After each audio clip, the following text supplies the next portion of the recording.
வணக்கம். இன்றைய முக்கிய செய்திகள். புதுச்சேரி சட்டப்பேரவை 15வது சட்டப்பேரவை 6வது கூட்டத்தொடர் நிதிநிலை அறிக்கை மீதான விவாதத்தில் சட்டமன்ற உறுப்பினர் திரு ஜான்குமார் அவர்களின் உரை. வர இருக்கும் கோடை காலங்களில் தட்பவெப்பநிலை மாறுதல் இப்பொழுது 2 டிகிரி செல்சியஸ் அதிகமாக வெயில் இருக்கும் என்று ஆய்வறிக்கை கூறும் நிலையில் நாம் புதுச்சேரி மக்களுக்கு அனைவரும் மின்சார பில் சுமை வரும் காலங்களில் பெரும் பாரமாக அமையப் போகிறது என்று நான் நினைக்கிறேன். கிட்டத்தட்ட 50% சப்சிடி தந்தும் இந்த திட்டத்தை மக்கள் சரியாக ஏற்றுக்கொள்ளவில்லை என்றால் அந்த திட்டத்தை சரிவர நாம் சரியாக கொண்டு செல்லவில்லை அல்லது அந்த திட்டம் உண்மையாக பயனளிக்கவில்லை என்பதை நாம் ஆராய்ந்து பார்க்க வேண்டும். மற்ற மாநிலங்களில் உள்ள மின்சார கட்டணத்தை பார்த்தால் நம் மாநிலத்தில் உள்ள மின்சார கட்டணம் குறைவாக இருந்தும் இந்த திட்டத்தை ஒழுங்காக உபயோகப்படுத்தவில்லை. அதற்கு நம் மாநில அரசு மத்திய அரசு எப்படி சப்சிடி கொடுக்கிறதோ அதேபோல் மாநில அரசு சோலார் பேனல் வைத்திருப்பவர்களுக்கு என்று ஒரு தனியாக சிறப்பு திட்டங்கள் ஏதாவது ஒன்று கொடுக்க வேண்டும்.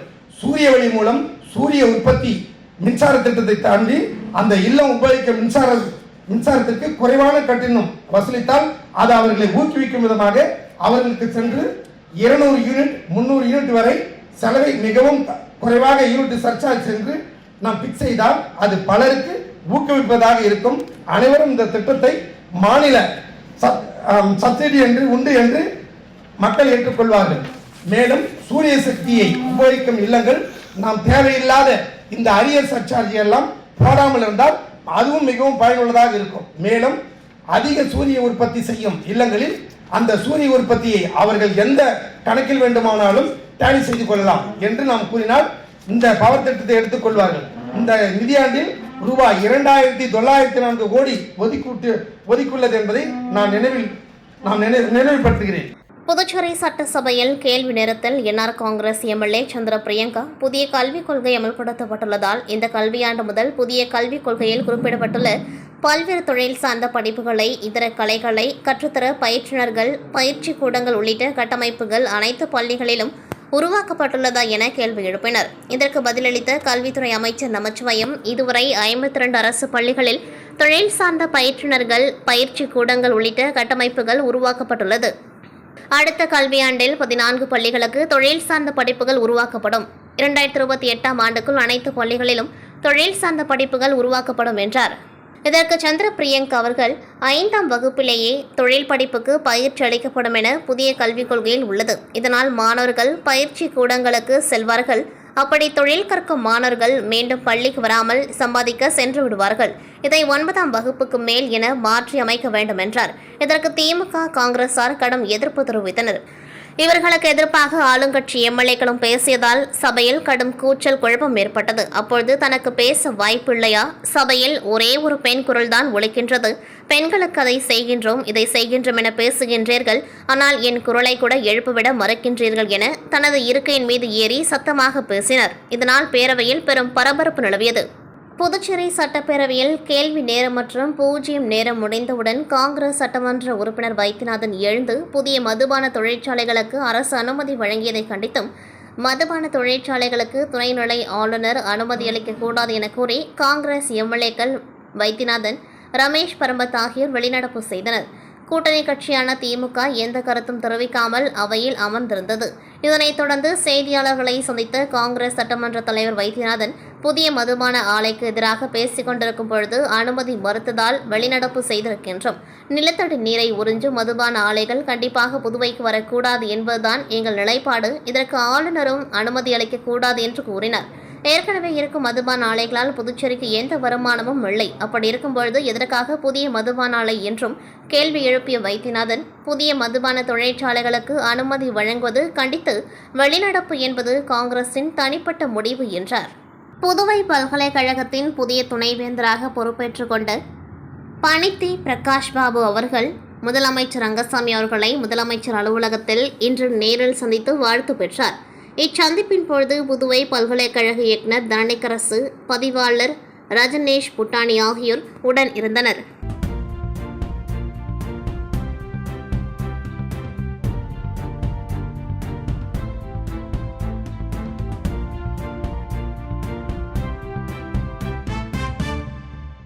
வில்லியனூர் பகுதியில் இயங்கி வரும் விசுக்தி யோகா நிலையம் நடத்திய மாவட்ட அளவிலான யோகா போட்டி கரையம்புத்தூரில் நடைபெற்றது.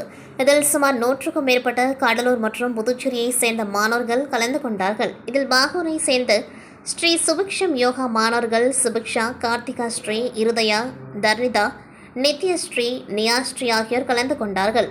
இதில் பாகூரை சேர்ந்த ஸ்ரீ சுபிக்ஷம் யோகா மாணவர்கள் கலந்து கொண்டு 2 சாம்பியன், 3 முதல் பரிசு, ஒரு 2ஆம் பரிசு மற்றும் ஒரு 3ஆம் பரிசு வென்றனர். நிகழ்ச்சியில் கோயம்புத்தூர் காமராஜ் பள்ளியின் முதல்வர் சிறப்பு விருந்தினராக கலந்து கொண்டார்.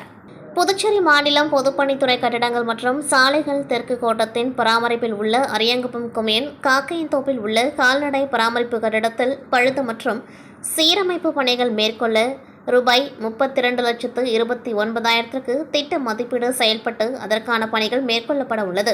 இப்பணிக்கான பூமி பூஜை அரியங்குப்பம் சட்டமன்ற உறுப்பினர் பாஸ்கர் என்கிற தட்சிணாமூர்த்தி தலைமையில் நடைபெற்றது. இந்நிகழ்ச்சியில் கட்டிடங்கள் மற்றும் சாலைகள் கோட்டம் செயற்பொறியாளர் சந்திரகுமார், உதவி பொறியாளர் பன்னீர், இளநிலை பொறியாளர் மாறன் மற்றும் ஊர் பிரமுகர்கள் பலர் கலந்து கொண்டு விழாவினை சிறப்பித்தனர்.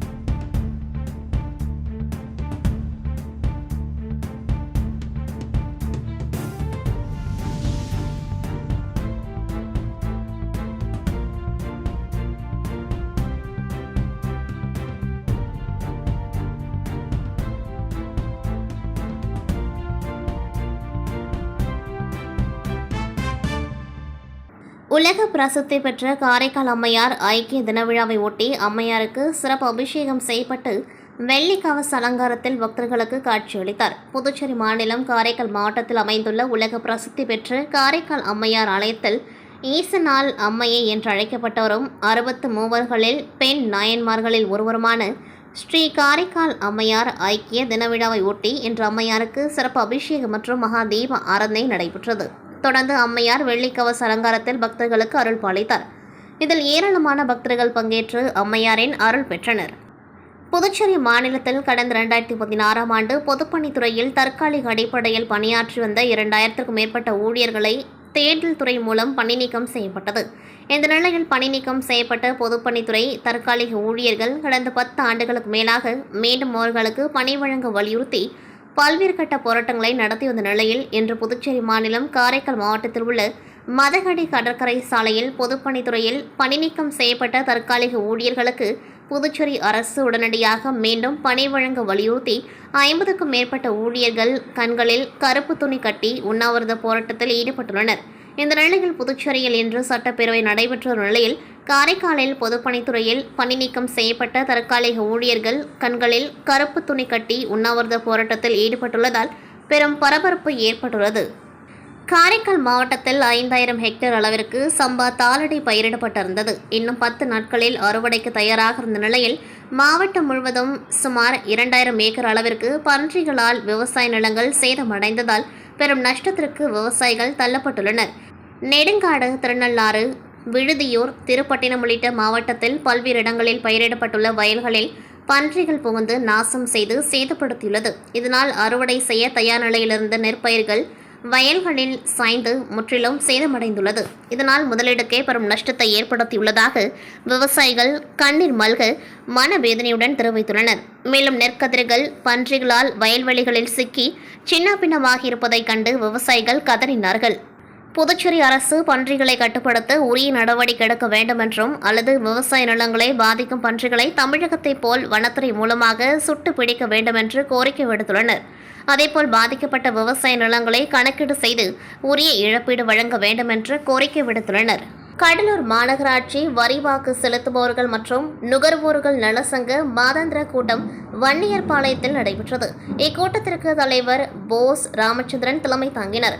துணைத் தலைவர் முகுந்தன் வரவேற்புரையாற்றினர். சிறப்பு அழைப்பாளராக கலந்து கொண்ட மூத்த வழக்கறிஞர் வரம் ராதாகிருஷ்ணன் சங்க செயல்பாடுகள் குறித்து சிறப்புரையாற்றினர். பொருளாளர் தண்டபாணி, செய்தி தொடர்பாளர் டாக்டர் ராமச்சந்திர சோழன், இணை செயலாளர் வாணிபரதன், சாரல் சங்கர் மற்றும் நிர்வாகிகள் கலந்து கொண்டார்கள். இக்கூட்டத்தில் சின்ன கங்கனாங்குப்பம் இமாக்ரேட் மகளிர் கல்லூரிக்கு கடலூர் மாநகராட்சி வரிவாக்கு செலுத்துபவர்கள் மற்றும் நுகர்வோர்கள் நலசங்கம் வைத்த கோரிக்கையை ஏற்று உடனடியாக பேருந்து வசதி செய்து கொடுத்து கடலூர் மாவட்ட ஆட்சித்தலைவர் CB ஆதித்ய செந்தில்குமாருக்கு நன்றி தெரிவித்து தீர்மானம் நிறைவேற்றப்பட்டது. கடலூர் மாநகராட்சி பகுதிகளில் சாலைகளில் போக்குவரத்துக்கு இடைஞ்சலாக விளம்பர பதாகைகள் உள்ளதால் நடந்து செல்பவர்களுக்கும் 2 சக்கர வாகனத்தில் செல்பவர்களுக்கும் இதனால் சாலைகளில் விபத்து ஏற்படுகின்றது. இதனை தவிர்க்கும் பொருட்டு சாலைகளில் இருபுறங்களில் உள்ள விளம்பர பதாகைகளை போக்குவரத்து காவல்துறையினர் அகற்றும் நடவடிக்கை எடுக்க வேண்டும் என தீர்மானிக்கப்பட்டது. மாநகராட்சியில் வரி செலுத்தாதவர்களிடம் முறைகேடாக குறிப்பாக பெண்களிடம் தகாத வார்த்தைகளை கூறி வரும் நகராட்சி ஊழியர்களை கண்டித்து தீர்மானம் நிறைவேற்றப்பட்டது. ஆல்பேட்டை செக் போஸ்டில் பேருந்து நிறுத்தம் கட்டித்தரவும் மேலும் பொது இடங்களில் கழிப்பறை வசதிகள் செய்து தர வேண்டும் என தீர்மானம் நிறைவேற்றப்பட்டது. மேலும் வரி வசூலின் பொழுது மாநகராட்சி ஊழியர்கள் பொதுமக்களை அச்சுறுத்தும் வகையில் பேசி வசூல் செய்வதை தவிர்க்க வேண்டும் என தீர்மானிக்கப்பட்டது. லாரன்ஸ் ரோடு, உழவர் சந்தை, வண்டிப்பாளையம், 4 முனை சந்திப்பு ஆகிய இடங்களில் போக்குவரத்து நெரிசலால் விபத்துகள் ஏற்படுவதால் போக்குவரத்து நெரிசலை தவிர்க்க காவல்துறையினர் நடவடிக்கை எடுக்க தீர்மானம் உள்ளிட்ட பல்வேறு தீர்மானங்கள் நிறைவேற்றப்பட்டது. இணை செயலாளர் ஜெயக்குமார் நன்றி கூறினார். புதுச்சேரி அடுத்த திருக்கனூர் பகுதியில் கொம்யூன் பஞ்சாயத்து மூலம் நடந்த சிறப்பு துப்புரவு முகாமை ஆணையர் எழில்ராஜன் பார்வையிட்டு ஆய்வு மேற்கொண்டார். புதுச்சேரி முழுவதும் தனியார் நிறுவனம் மூலம் குப்பைகள் அகற்றப்பட்டு வருகின்றன. இந்நிலையில் தனியார் நிறுவனத்தின் கீழ் பணியாற்றும் துப்புரவு ஊழியர்களுக்கு கடந்த சில மாதங்களாக போதிய ஊதியம் வழங்கப்படாததால் குப்பைகள் அகற்றும் பணியில் தற்போது தொய்வு ஏற்பட்டுள்ளது. இந்நிலையில் உள்ளாட்சித்துறை இயக்குநர் சக்திவேல் அனைத்து கொம்யூன் பஞ்சாயத்து மற்றும் நகராட்சி ஆணையர்கள் மற்றும் அதிகாரிகளுடன் ஆலோசனை கூட்டம் நடத்தினர். அதில் அனைத்து நகராட்சி மற்றும் கொம்யூன் பஞ்சாயத்துகளில் தேங்கும் குப்பைகளை உடனே அப்புறப்படுத்த நடவடிக்கை எடுக்கும்படி உத்தரவிட்டார். இயக்குநரின் உத்தரவின் பேரில் மண்ணாடிப்பட்டு கொம்யூன் பஞ்சாயத்திற்குட்பட்ட பகுதிகளில் கொம்யூன் துப்புரவு தொழிலாளர்கள், தனியார் நிறுவன ஊழியர்கள் இணைந்து சிறப்பு துப்புரவு முகாம் மூலம் குப்பைகள் அகற்றும் பணி தீவிரப்படுத்தப்பட்டுள்ளது. அதன்படி திருக்கனூர் பகுதிகளில் நடந்த சிறப்பு துப்புரவு முகாமை ஆணையர் எழில்ராஜன் பார்வையிட்டு குப்பைகளை விரைவாக அகற்ற துப்புரவு ஊழியர்களுக்கு உத்தரவிட்டார். இதில் கொம்யூன் பஞ்சாயத்து உதவி பொறியாளர் மல்லிகா அர்ஜுனன் மற்றும் ஊழியர்கள் உடன் இருந்தனர்.